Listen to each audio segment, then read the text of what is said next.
unha rolda de prensa de Paula Prado. E para iso tanta presa?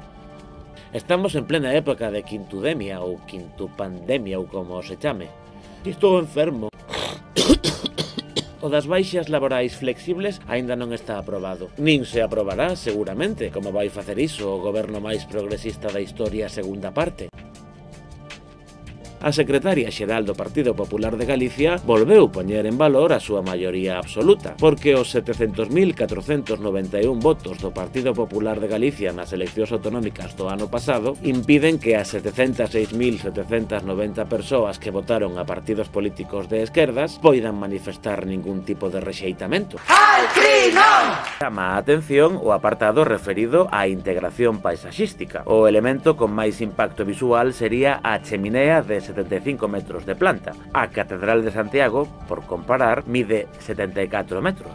Unha cheminea que expulsará nun ano 170 toneladas de nitróxeno, 21 toneladas de fósforo, 21.000 toneladas de sulfatos, 1.600 toneladas de sustancias con demanda química de oxígeno e 525 toneladas de materia en suspensión. Que raro que non recibirán cartos por descarbonización. A solución do consultor en Patrimonio Cultural e Desenvolvemento Sostible é fascinante. Diseñar la chimenea con una forma que tiene que ser cilíndrica, que armonice con su entorno en paisajes naturales, que la chimenea se convierta en un icono. Se sugiere integrar la chimenea en un diseño arquitectónico mayor que convierta el complejo industrial en un elemento arquitectónico atractivo. Incorporar elementos decorativos o artísticos que la conviertan en un elemento icónico en lugar de una intrusión visual. Pintar la chimenea con tonos que se mimeticen con el entorno, verdes, marrones o grises.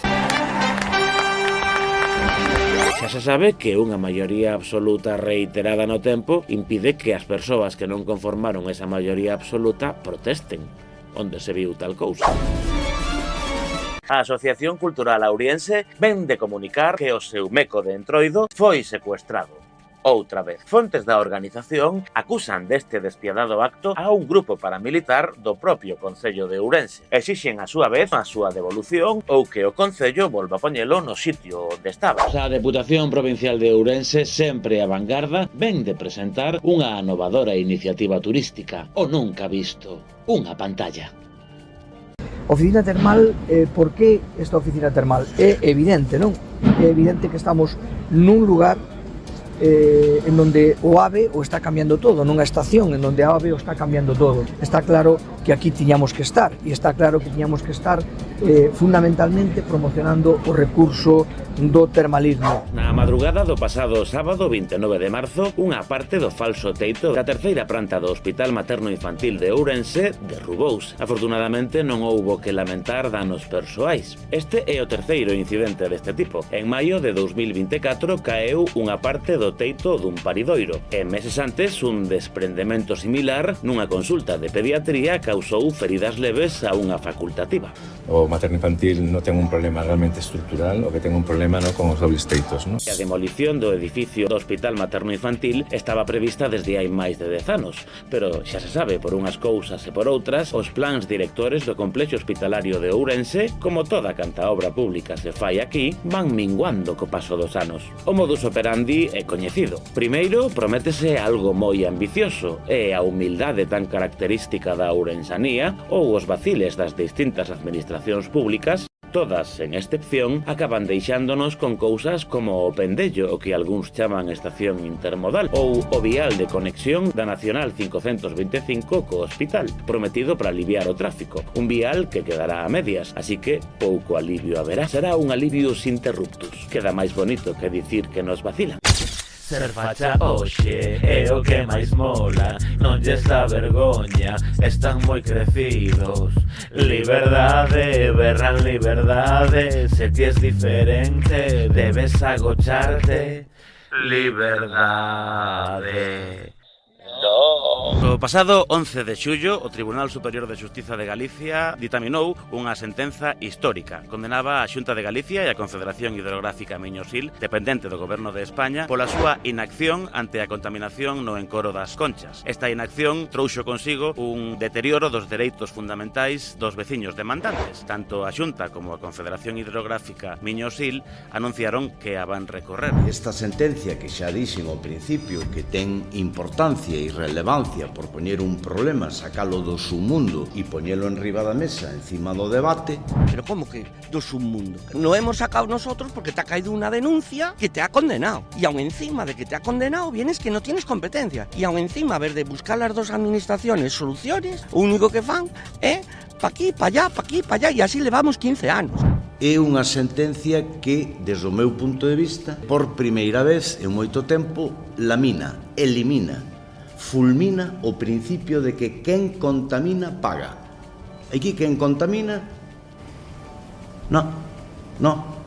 Aquí parece que a culpa é do cha-cha-cha. Este procedimiento es un procedimiento por vulneración de los derechos fundamentales de los demandantes. Aquí los responsables son la administración. El garante para proteger los derechos fundamentales es la administración y, por tanto, los demandados tienen que ser la administración, no pueden ser empresas privadas. Si la Confederación entiende que haga justo por pecador, pues lo que tiene que hacer es sacar a bailar el cha-cha-cha a los responsables de la contaminación. La Confederación, más que nadie, cuenta con los mecanismos legales para hacerlo. El incoar procedimientos de responsabilidad ambiental contra los verdaderos causantes de la contaminación ambiental de la línea. Eso solo lo puede hacer la Xunta de Galicia o la Confederación. Que lo hagan. Ola, corazóns, isto é Corazón Disperso, o programa para estar ao tanto da actualidade social en Ourense. O pasado sábado, José Manuel Baltar, o noso amado líder eterno, contraeu matrimonio por terceira vez. O enlace tivo lugar na Deputación de Palencia, oficiado pola mesmísima presidenta do ente, amiga persoal e cómplice da parella. Unha persoa fundamental no desenvolvemento dunha historia de amor lendaria. Un amor a 225 km/h, un amor que lle custou todo o noso amado presidente, empezando polo seu cargo de presidente, aínda que actualmente é senador por designación autonómica, así que continúa vivindo da cousa pública, aínda que fose condenado por un delito contra a seguridade viaria tras ser cazado conducindo a máis de 200 km/h na A52 o seu paso pola localidade de Asturianos, na provincia de Zamora, moi cerca de Palencia. E aproveitando esta simpática circunstancia, o BNG lanzou esta proposta de reprobación, unha proposta apoiada polo Partido Socialista e Democracia Ourensana, porque ás veces o deputado de Democracia Ourensana por Ourense fai algo máis que acto de presenza. Repetir ante a opinión pública e ante a sociedade galega que o noso interés e a nosa loita fundamental é contra a provincia de Ourense. O Partido Popular lamentou profundamente o escándalo. Hai de vos, escribas e fariseos hipócritas. Por suposto que non, o voceiro do Partido Popular aproveitou para quitarlle importancia ao delito e para ofrecer unha masterclass da técnica do "y tú más". Xa saben vostedes como vai isto. Había una vez un circo que alegraba siempre corazón. Hai un ano e 10 meses coñecemos que o expresidente da Deputación de Ourense conducía un coche propiedade desta mesma institución a máis de 200 km/h. Porque, sen ser unha conduta exemplar a que hoxe debatemos, estamos ante un delito de perigo abstracto. Do Partido Popular, do señor Rueda e de Feijóo, que incapaces de facelo dimitir, o que fixeron foi premialo. And the Oscar goes to un posto de senador por designación autonómica, recolocando así para facer os seus equilibrios internos entre a boina e o birrete. O maior misterio da humanidade a día de hoxe é por que seguen vostedes a apoiar incondicionalmente a Pedro Sánchez. Ese é o misterio para que non hai explicación ningunha. Sobre os feitos non é preciso falar porque xa falou a Xustiza recollendo a sentencia que o Ministerio Fiscal solicitou a pena mínima toda vez que a Garda Civil acreditou que había atopábase despesadas en que existise situación de risco algún. E iso é exemplaridade. Aínda tivemos que escoitar como argumento de defensa que estaba sometido a unha persecución política. Claro que sí, igual. Se hai na súa iniciativa algo co que concordamos, os cargos públicos deben exercer a exemplaridade, é certo. E unha mierda, con perdón. Buena mierda.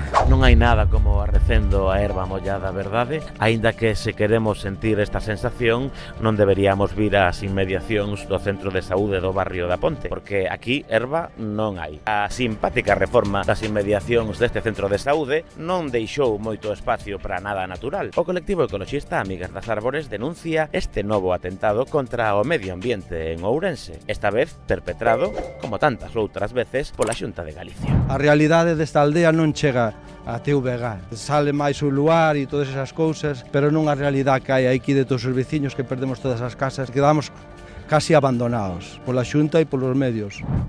Bueno, a continuación mostrovos os últimos momentos da aldea de San Vicente de Leira. Aldea que vai ser pasto das chamas en cuestión de minutos. Ningún tipo de bombeiros, nin motobombas, nin hidroavións, nin helicópteros, absolutamente ninguén despois de 4 chamadas á Protección Civil informando do risco.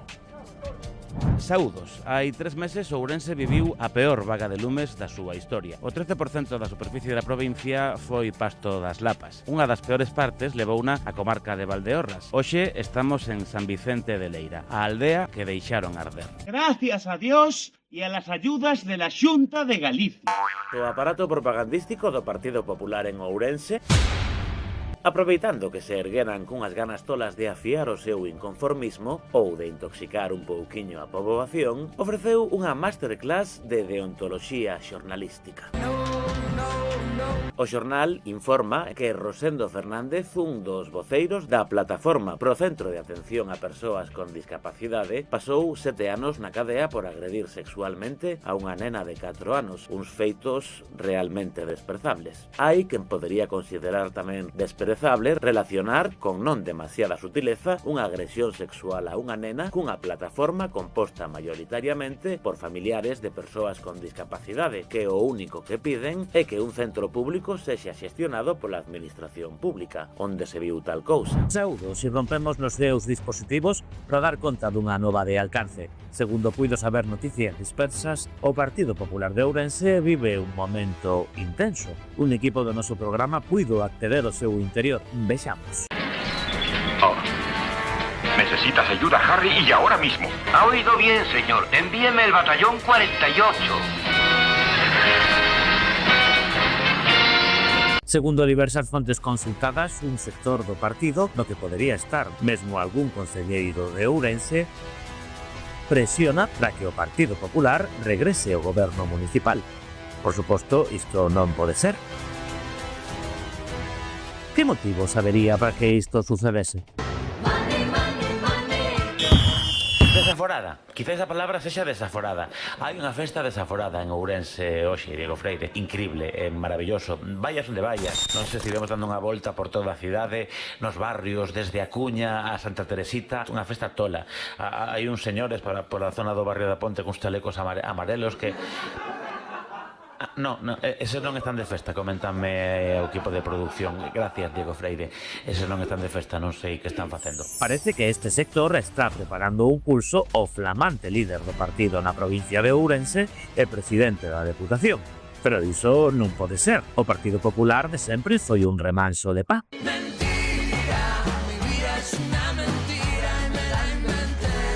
Todo parece indicar que este entroido vai ser movidiño no PP de Ourense. En Noticias Dispersas estaremos pendientes desta sorprendente situación.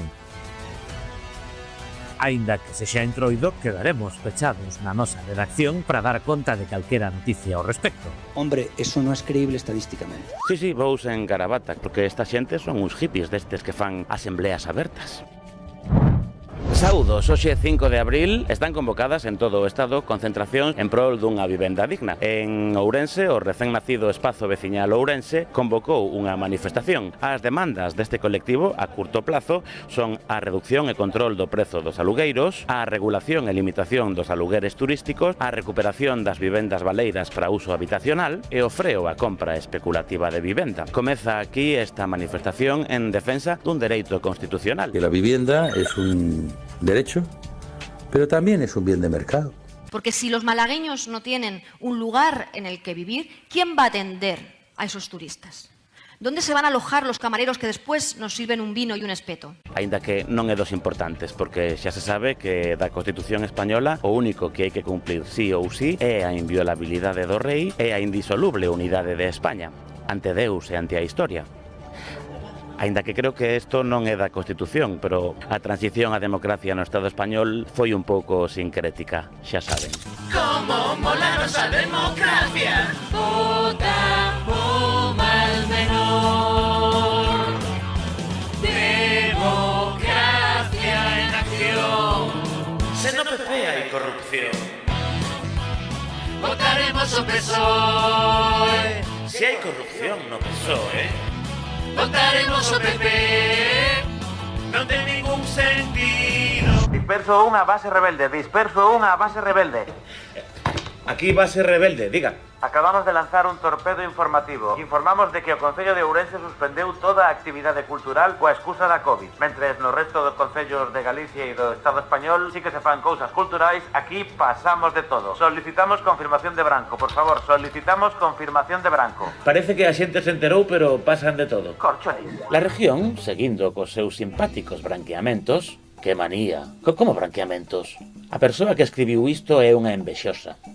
Xa nos gustaría nos afiar tan ben o inconformismo da nosa audiencia como fai la región. O que fixo la región foi informar de que la sociedade ourensana recordó el inmenso legado de Benigno Moure. Seguro que vos preguntaredes de que legado falamos. O sacerdote Benigno Moure foi o impulsor da Fundación San Rosendo, que segundo informa la región é o referente da atención a persoas maiores e con discapacidade. A misa oficiada polo obispo de Ourense sirvió para recordar el inmenso legado social y el compromiso del sacerdote con los colectivos más vulnerables de Galicia. Os 5 anos de cadea aos que foi condenado por apropiación indebida de case 600.000 euros da herdanza dunha residente dunha das súas instalacións con problemas de saúde mental, por lo que sexa, isto parece non formar parte do seu legado. Que cousas tedes? Xa sabedes que a Igrexa Católica é moi de perdoar cousas. Parece que vos molesta moito que alguén non cumpra o mandamento de non roubarás, pero cos actos impuros non tedes tanto problema, verdade? Gente depravada, cegada por Satanás, seducida por la concupiscencia de sus corazones. Unha bomba nuclear. Publícanse uns audios nos que presume de manexar cartos en negro. E di cousas como nos van a meter en Chirona ou hai que dar el palo a lo grande. Tamén fala dun asesor o que chama el conseguidor. Base? Non parece que pase nada. E máis, os sensores de largo alcance parecen indicar que o partido do alcalde converterase en primeira forza política e gañará as eleccións con 18.000 votos. Voto arriba, voto abaixo. Parece ser que hai xente que di que rouba, como todos os políticos, pero polo menos fai cousas. Que cousas? Trae moitas orquestras e converteu Ourense nun gran botellón. Só iso? Non. Ademais tamén fai ramplas e escaleiras mecánicas. E a oposición? Ui, a oposición está enfadadísima. Di que é un escándalo, que Ourense esmorece fatal todo. Mira ti que cousa. O pasado 16 de outubro, Ourense estreou un novo sistema de transporte público. A valoración do alcalde da primeira semana deste simpático despropósito foi algo parecido a isto. Interrompémonos a nós mesmos para dar conta dunha nova de última hora. Logo da grabación deste programa que supoñemos que verán nalgún momento, na mañá do venres 26 de setembro, o alcalde fixo unha publicación nas súas redes sociais que anunciou o cuarto cambio en 10 días. E nós xa non podemos máis, que queren que lles digamos. De todos os xeitos estamos ante uns cambios menores. A liña 1A pasará a chamarse liña 1 e a liña 1B pasará a chamarse liña 2. Porque sí. Por qué? Sempre se van as mellores. Eras tan nova. Non lle fixeras mal a ninguén. Non tiveras tempo, claro. Con 12 días. No te lo perdonaré jamás, alcalde. No te lo perdonaré jamás. Somos nada.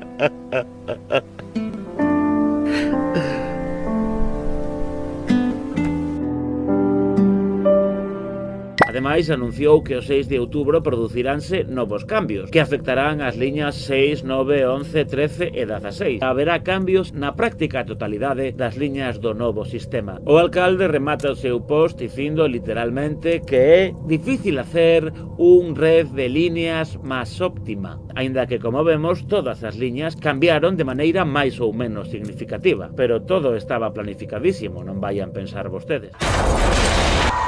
Mayday! Mayday! Disperso 1! ¡No! Saúdos, acabamos de saber que a querela do exconcelleiro Telmo Ucha contra o alcalde de Ourense por un presunto delito de malversación foi admitida a trámite. O alcalde de Ourense foi convocado a declarar en calidade de investigado en febreiro de 2026. O auto do xulgado de instrucción número 1 de Ourense asegura que os feitos denunciados presentan características que fan presumir a posible existencia de un ou varios delitos de apropiación indebida. Algo raro pasa. Segundo fontes consultadas por Noticias Dispersas, isto pode ser o impulso definitivo para que o partido do alcalde de Ourense consiga a súa arelada maioría absoluta. Porque se despois de escoitalo falar entre risas de conductas delictuosas nuns audios que non se poden utilizar como proba de nada por ser conseguidos irregularmente, subiu 3 concelleiros, imaginen a onde o poden levar estas acusacións. Creo que deberíamos ir a lo grande y no atrapallar a estas. Es mejor pillar 800.000 de una vez que andar con... Y de momento son todo limosnas. Entonces no me gusta andar con limosnas y me van a pillar con limosnas. Si metes el palo, me te lo bajas.